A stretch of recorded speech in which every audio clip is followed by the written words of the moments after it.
नमस्कार, मैं हूं ब्रजेश और आप देख रहे हैं नेशन संवाद। मैं हूं अभी पूसा कैंपस में। तो आइए हम जानते हैं यहाँ के वैज्ञानिक हैं डॉक्टर बलवंत कुमार सर, इनके जुबानी यहाँ पूसा के बारे में। धन्यवाद ब्रजेश जी। आप आए हैं पूसा के ये ईख अनुसंधान संस्थान परिसर में, जो सेंट्रल एग्रीकल्चर यूनिवर्सिटी की एक इकाई है ईख अनुसंधान संस्थान। यहाँ पर आप देख सकते, थोड़ा सा इधर कैमरा दिखाइए, जो कुछ नींव हैं पुराने ऐतिहासिक कृषि शोध संस्थान की। तो हम हमारे इस जो अभी विगत वीसी साहब जो थे, उन्होंने जब आए तो उन्होंने कहा नहीं, यहाँ पर कुछ न कुछ होना चाहिए। तो उसी की शुरुआत हुई और यहाँ भारतीय कृषि शोध एवं शिक्षा की एक जन्मस्थली पर एक सिंहावलोकन के रूप में एक म्यूजियम को प्रस्तुत किया गया। और ओपन म्यूजियम है ये, आप देख सकते हैं। इनको हमारे माननीय डॉक्टर त्रिलोचन महापात्रा जी, सचिव भारतीय कृषि अनुसंधान शिक्षा विभाग के माध्यम से हैं। इन्हें के ऑनलाइन मोड से ही उद्घाटन हुआ था। ये 3 दिसंबर 2020 को हुआ था और तब से ये खोला गया है म्यूजियम। इसमें क्या है, आखिर भारत का इतिहास और कृषि शोध का इतिहास, शिक्षा का, उसमें कृषि शोध शिक्षा का इतिहास की एक जन्मस्थली है पूसा। तो आप देख रहे हैं ये नौलखा बिल्डिंग है, ये बना था 1905 में, इनकी नींव रखी गई थी। और उससे पहले भी कुछ इतिहास हैं जो कि यादों के झरोखे से इनको क्रियान्वित किया गया है और इस पर प्रेजेंट किया गया है। इससे पहले थोड़ा सा पीछे अगर चलें तो आप जान रहे हैं 300 वर्ष तक अंग्रेज़ों का शासन रहा। ताकि उसमें क्या कैसे कैसे रहा, तो ईस्ट इंडिया कंपनी आई। कंपनियां अपना जो है अपने साथ बहुत सारे बिजनेसमैन को लाए। तो उसमें जो है नील के व्यापारी थे, 700 नील के व्यापारी आए थे, कुछ अफीम के व्यापारी थे, कुछ तंबाकू के व्यापारी थे, कुछ शुगर केन के भी व्यापारी थे। ये सब कैश क्रॉप था। इस पर उन्होंने बहुत सारा शोषण किया, कमाया पैसा, और उनसे जो एक महामारी आई जिसको अकाल कहते हैं हम लोग, और ये लगातार आप देख सकते हैं हर एक गांव में, हर एक कालचक्र को देखिए, किस किस समय क्या आई, कभी बाढ़ आई, कभी ये आई, सुखाड़ आई, और फिर जो है सारा का सारा चीज़ इस यादों के झरोखे से दिया गया है। और अल्टीमेटली आप अगर अभी सैटेलाइट व्यू से इस जगह को देखें तो अभी भी ये गंडक जो नदी है, बूढ़ी गंडक, इनके तीनों साइड से घेरे हुए एक क्षेत्र है यू आकार का। अभी हम लोग जैसे भारत में कहते हैं ना, जो तीनों साइड से हमारा समुद्र घेरे हुए है, उसी टाइप से समझिए भारत का एक छोटा सा नक्शा जो साउथ का जो है रूप वो दिख रहा है। तो इसमें जब ईस्ट इंडिया कंपनी आए तो अपने 200 घोड़े के साथ आए थे, 200 उसके साथ सेना थे। तो उसको खिलाने पिलाने और चारागाह के लिए बहुत तीनों साइड से नदी पर अच्छा इनको जगह मिला, यहाँ रह गए। तो ये जब आए थे 1784 में, तो 1784 में आए। आप जानते हैं 1764 में बक्सर की लड़ाई हुई। इसके बाद जब पूरे का पूरे अंग्रेज का शासन हो गया, तो स्वाभाविक है ऐसे नहीं किसी का शासन होता है जब तक उसका सेना दुरुस्त नहीं हो। तो ये सेना का एक सब कुछ था। और थोड़ा सा और अगर पीछे जाएं तो अगर हम देखते हैं ये बंगाल, बॉम्बे और मद्रास, ये 3 भाग में भारत का जो है प्रोमिनेंस थे। और जो महामारी आई सबसे ज़्यादा बंगाल में लोग मरे थे। ये लगभग 2 करोड़ की जनसंख्या थी उस समय, 50 लाख लोग मर गए थे भुखमरी से। तो अब ये पूसा है, पूसा का कुछ इतिहास है। पूसा का नाम पहले से भी पूसा था, ऐसी पुष्टि बहुत सारे अंग्रेज़ों के चिट्ठी से ऐसी मिलता है। यहाँ के समारता 6 पत्रांक 107 और 17 जनवरी 1854 में, जिसमें क्लियर कट पूसा का नाम दर्ज है। और ये दलसिंह सराय और ये ताजपुर जाते हुए यहाँ से पूसा के थानाध्यक्ष को लिखे थे, जो 200 घरे पात्र का ये आप ये सुविधा दिलाइए और 200 बोरी चने का भी दिलाइए। तो वो चिट्ठी में लिखा हुआ, वो चिट्ठी मिल गई है। मुजफ्फरपुर ओल्ड रिकॉर्ड बुक है एक, उसमें ऑलरेडी दर्ज है। और ये पूसा का नाम शास्त्रों में भी है। या आप स्वास्तिक का चिन्ह देखते हैं, उसके एक कॉर्नर को पूसा ही कहा जाता है।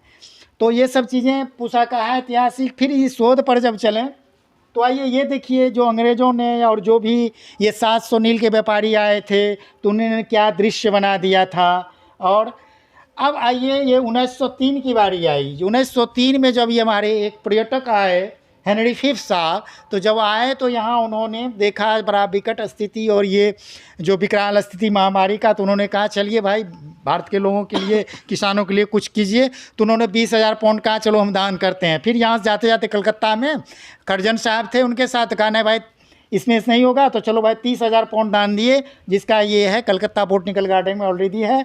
फिर उन्होंने बड़ा इफेक्टिवली करजन साहब ने शुरुआत की और 1 अप्रैल 1905 में यहाँ शोध संस्थान की स्थापना की, एम्पेरियल रिसर्च शोध। अब इसके पीछे ये है, 1903 में जब आए तो स्वाभाविक है यहाँ एक बहुत अच्छा नील एम्पायर का था, एक शोध संस्थान थी यहाँ दलसिंह सराय में।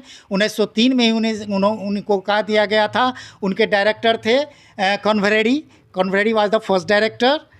इस इंस्टीट्यूट का भी हुआ क्योंकि उन्हीं को दे दिया गया जो आप इस इंस्टीट्यूट को बनाओ, और उस 1903 में ही उनको सरकारीकृत कर दिया गया था करजन के द्वारा। तो स्वाभाविक है उनको सारा का दरमदार ये भार जो है टोटल उनको दिया गया, आप शोध संस्थान बनाए जिसमें एग्रीकल्चर का शोध हो, कृषि का शोध हो, और स्वाभाविक है व्यावसायिक जो भी फसल है उससे ज़्यादा का ज़्यादा अर्जन होगा। तो इसके दिशा में बहुत सारे साइंटिस्ट सबको लाया गया। जो आप देख सकते हैं 9 लाख बिल्डिंग बनी, 9 लाख की बिल्डिंग बनी, जो यही है उसी बिल्डिंग का ये अभी भी नींव गवाह दे रही, जो हम यहीं थे भाई। और ये उस पर एकदम जस्ट लाइक गुंबज है, ये जो दिखा रहा प्रयोग ये पुस्तकालय का है, और ये शोध है। यहाँ 43 से ज़्यादा साइंटिस्ट काम करते थे, और बेसिकली यहाँ के बाहर भी 4-5 शोध संस्थान खुले। कोयम्बटूर में 1912 में खुले, गन्ना पर, फिर ये तंबाकू पर खुले, और ये राजामुंदरी में, और ये पोटैटो पर शिमला में, और ये लैक पर रांची में, और ये भागलपुर में आप लोग जान रहे हैं जो सिल्क का है, ये कैश क्रॉप के लिए। और उसी टाइप से शिक्षा में भी ये एकीकृत करके, एक सेंट्रलाइज करके, ये कानपुर हो, चाहे लालपुर हो, चाहे पूना हो, नागपुर हो, या कोयम्बटूर हो, सबोर को सबको मिला के 1905 से ही का एक जगह पूसा आपका केंद्र है, और ये सब कॉलेजेज हो गए यहाँ। और ये सब भी इसके अंतर्गत, हाँ, इसके अंदर में सेंट्रलाइज पूसा के अंदर में पूरे होल जो तीनों देखे, बम्बई का, ये मद्रास और बंगाल, ये बंगाल में ही बना था। उस समय बंगाल था, 1911-12 में बिहार बना है, और बिहार उड़ीसा नाम का ये राज्य बना, तो बंगाल में ये हुआ था। अब आइए, एक प्राकृतिक आपदा ऐसी आई, भूकंप, जो 1934 के 15 जनवरी को आया, और 8.2 तीव्रता वाले 2:10 पर आया था, और इसके चलते ये फाट जो है 2-2 फीट अलग हो गए, और ऊपर नीचे भी आप देख सकते हैं, यहाँ देखिए 1-2 फीट ऊपर नीचे भी हो गए।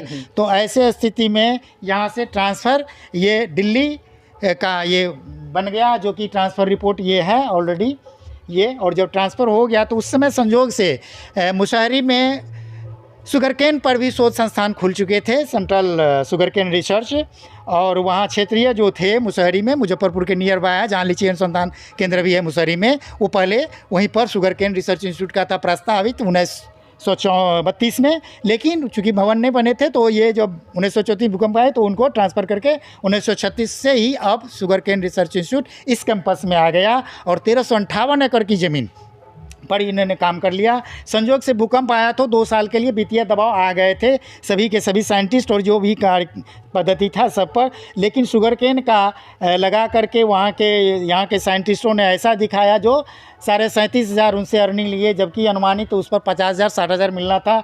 उस समय बाढ़ आ गई थी और बहुत सारा विपरीत परिस्थिति के बाद भी शुगरकेन से इतना पैसा अर्निंग के लिए, यानी कैश क्रॉप के लिए सबसे महत्वपूर्ण क्रॉप कहलाया, जिसका गवाह ये दे रही है। और वित्तीय तनाव जो था ख़त्म किया गया। बाद में जो कुछ पैसे घटे तो इसको ऑक्शन कर करके निकाला गया। जो बगल वाले गांव में हमें मिला, एक मकान बना हुआ है रामनाथ सिंह का, जो 1939 बना है, यहीं के ईंट पत्थरों से बना हुआ है, उसका भी अभी गवाह आप इसको देख सकते हैं, मामादा गांव में है। इसके बाद 1936 से लेकर के 1970 तक, 3 दिसंबर 1970 तक शुगरकेन के अंदर में ही जो भी शोध कार्य हुआ करते थे। स्वतंत्रता प्राप्ति हुई तो भी हमारा सेंट्रल शुगरकेन रिसर्च इंस्टीट्यूट फिर बिहार राज्य के अंदर में आ गया, और बिहार राज्य के अंदर में आ गया तो माननीय कर्पूरी ठाकुर जी बहुत ही ये थे, चूँकि यहाँ पर बहुत पुरानी शोध संस्थान थी, क्यों नहीं यहाँ कुछ बने, तो यहाँ उन्होंने विश्वविद्यालय, राजेंद्र कृषि विश्वविद्यालय का जो है इसी शुगरकेन के इस परिसर में राजेंद्र एग्रीकल्चर यूनिवर्सिटी का स्थापना हो गया 3 दिसंबर 1970 को। उस समय मुख्यमंत्री जगन्नाथ मिश्र थे, और अब आइए, ये तो यहाँ इसके बाद पुनः 2016 को ये सेंट्रल यूनिवर्सिटी हो गई। अब थोड़ा सा विचार करें जो क्या साइंटिफिक स्पिरिट था, कैसे कैसे इस जगह पे जो है कामें हुए। चूँकि हमारे वीसी साहब का ये जो थे डॉक्टर आर.सी. श्रीवास्तव साहब, उनका बहुत अच्छा विजन इसमें है और समझिए उन्हीं के सोच के चलते जो है ये इतना अच्छा बन पाया। तो उन्होंने कहा जो भाई कैसे कैसे क्या किए, तो इसमें लॉर्ड कर्जन साहब की भूमिका थी, चूँकि उस समय के वो गवर्नर थे और उन्हीं के जो प्रयास से हुआ, स्टोन डाले। और जो इम्पेरियल साइंटिस्ट आए थे 1891 में, जो भोलकर साहब, जिनके ही ये जो शोध पत्र था और जो भ्रमण किए, भोलकर रिपोर्ट वो जो प्रस्तुत किए 450 पन्ने का, पूरे भारतवर्ष के मिट्टी को टेस्ट किए और सबसे ज़्यादा उपजाऊ और अच्छा मिट्टी जो है यहीं का फर्टाइल मिटा और तीनों साइड से नदियाँ का जो ये प्रोटेक्टेड था, इसके चलते जो है इसको शोध के लिए बहुत उपयुक्त माना। और ये हेनरी साहब का जो है जो दान दिया गया 30,000 पाउंड, इसके लिए ये भी बहुत ही मानवतावादी कहलाए और मानवतावादी कहलाएंगे ही, क्योंकि भारतवर्ष में पहला ये एग्रीकल्चर शोध रिसर्च इंस्टीट्यूट खुला, इम्पेरियल जिसको कहा गया, और कर्जन साहब के द्वारा इसकी जो पहली एनुअल रिपोर्ट प्रस्तुत की गई, तो वो क्यू बॉटनिकल गार्डन के डिप्टी डायरेक्टर, एक रोथम स्टड बगल में था जो इम्पेरियल, तो क्यू बॉटनिकल गार्डन के जो डिप्टी डायरेक्टर थे उन्होंने प्रस्तुत किया था इनका भी 1905-6 का एनुअल रिपोर्ट। उसमें कहा था epoch making press east of Rothamsted, east of Pusa is becoming east of Rothamsted, यानी रोथम स्टड में पहला एग्रीकल्चर शोध इंस्टीट्यूट इंग्लिश एम्पायर में खुला था 1843 में, और ये दूसरा 1905 में जो है कर्जन साहब ने किया। तो ये दो इंस्टीट्यूट इंग्लिश एम्पायर में थे। अब सोचिए भोलकर साहब जब यहाँ भ्रमण किए तो अपने स्टूडेंट को, लीडर को 5 साल के लिए प्रोजेक्ट दे दिए। 1892 से लगातार ये यहीं रहे, 1892 में मृत्यु हुए और यहीं रहे। उस समय ये देहरादून में एक फॉरेस्ट रिसर्च इंस्टीट्यूट में वहाँ अपना ये योगदान दिए, वहीं पर कॉलेज वॉलेज चलती थी जो एग्रीकल्चर का काम हुआ करती थी। इसके बाद एक बॉटनिकल गार्डन जो अभी कलकत्ता में है, ये कंपनी बाग कहलाता था, क्योंकि ईस्ट इंडिया कंपनी ने अपना बाग बनाया था यहीं पर। शकरम का जो साइनेंसिस एक वैरायटी दूसरा चाइना से लाया गया था, उसको मिल वाले को दिया गया था। तो ये भी बहुत सारे जितने भी जर्मप्लाज वगैरह लाते थे जिस फसल के, वहाँ एक शोध के रूप में या एक बाग के रूप में वहाँ लगाया जाता था, जो कि अब बॉटनिकल गार्डन कलकत्ता के रूप में प्रसिद्ध है। उसका भी आप इतिहास देख सकते हैं। अब बटलर साहब भी ये टाइम टू टाइम आते थे, मॉनिटरिंग करते थे बहुत सारे डिजीज़ का, 150 डिजीज़ का सर्वे किए। ये 1916 के बाद यहाँ के रोथम पहले डायरेक्टर जो थे कॉन्वेडी was the director, first director, ये चूँकि वो नील एम्पायर के थे, नील शोध कारखाना के थे, और ही 1916 तक यहाँ रहा। इसके बाद बटलर साहब ने कार्यभार संभाला था। पहला साइंटिस्ट बटलर साहब ही इसके डायरेक्टर हुए थे इम्पेरियल इंस्टीट्यूट के। और ये 150 से ज़्यादा डिजीज़ का शोध किए और उसका ये फादर ऑफ प्लांट पैथोलॉजी कहलाते हैं। और इसके बाद ये है मैक्सवेल, लेफ्री, ये 3 साइंटिस्ट पहले ही आए थे, इस इंस्टीट्यूट के बनने के पहले भी आया जाया करते थे। और समझिए जो भोलकर साहब के जो रिपोर्ट में था 3 साइंटिस्ट को लाया जाए, वो 3 साइंटिस्ट को लाया गया, इन लोगों को रिपोर्ट हुआ और ये इंस्टीट्यूट बना और वो पैसा दिए। और इसके बाद बीच में 1905 में जब ये आए, हवार्ड साहब आए, हवार्ड साहब भी अपनी यहीं शादी किए ग्रेवलान लुइस से, और ये भी बोटनिस्ट थी। और 1905 से लगातार ये गन्ना छोड़कर सब क्रॉप पर ये काम किए।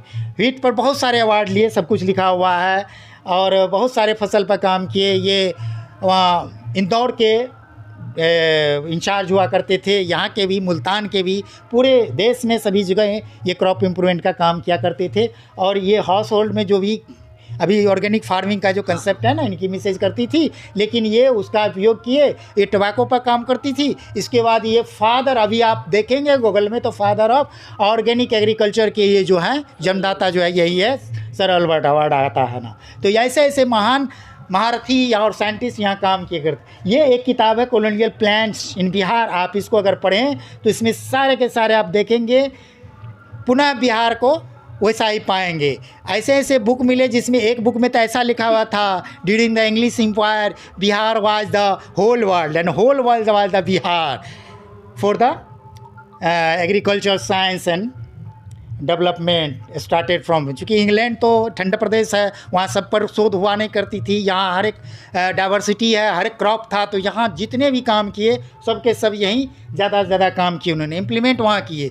यहाँ से कॉटन ले जाते थे और यहाँ से नील ले जाते थे या डाई करके वहाँ से लाते थे, यहाँ ज़्यादा दाम में पाते थे। तो गरीबी का और शोषण का ये मेन कारण हुआ। ये सारे के सारे स्रोत थे जहाँ से लाए। अब मेन एविडेंस ये आपको अभी भी दिखा सकते हैं, देखिए यह बिजली का भी यहाँ जो निर्माण और बिजली की उत्पादन हो 10 में हुआ था यहाँ पे। हाँ, ये बिरोलिया कंपनी द्वारा यहाँ लाया गया था और उसी समय से बिजली यहाँ चल रही थी, क्रूड ऑयल से चलता। अभी भी आकर आप देख सकते हैं बिजली विभाग द्वारा वो जो है रखा गया डंप है, और ये मशीन जो है इस तीनों साइड से ये के बगल में रखा हुआ था, यानी कि अगर ये बाढ़ आती थी तो 6 घंटा में यहाँ का पानी निकल जाती, इतना कैपेसिटी का था।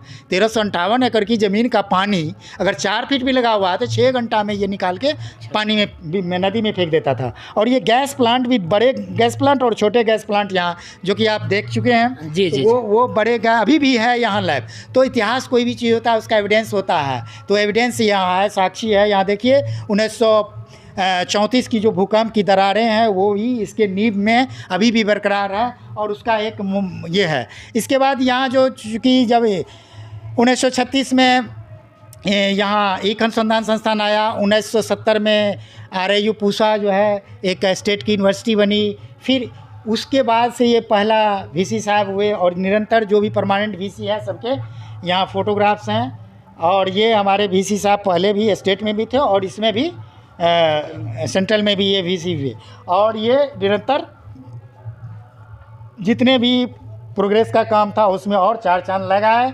चाहे वो चूँकि एग्रीकल्चरिस्ट थे, ये सोलर ट्री हो, चाहे सोलर बोट हो, और बहुत सारे ये हुए। और इन्होंने कुलगुत भी लिखा बहुत सारा। दर्शकों से हमें अनुरोध है, जो सोच लीजिए विज्ञान ही सब चीज़ का अनुदान है। ये अनुदान ऐसा अनुदान है जो ज्ञान का अनुदान है। तो आप आइए, कृषि क्षेत्र में जो भी विज्ञान का योगदान है, कृषि विज्ञान का, वो शुरुआत जो है पूसा से ही हुआ था, इंग्लिश एम्पायर में। इससे पहले भी हम लोग जानते हैं राजा जनक ने हल की शुरुआत की है, सब कुछ है। तो फिर भी पुनः जो आपके यहाँ शुरुआत हुआ तो उसको तो आप देखेंगे, तो एक बार एक झलक आके देखिए पूसा की। तो हमारे जितने भी दर्शक हैं एक बार यहाँ पूसा पधारे और यहाँ का जो दृश्य है उसको अवश्य देखें।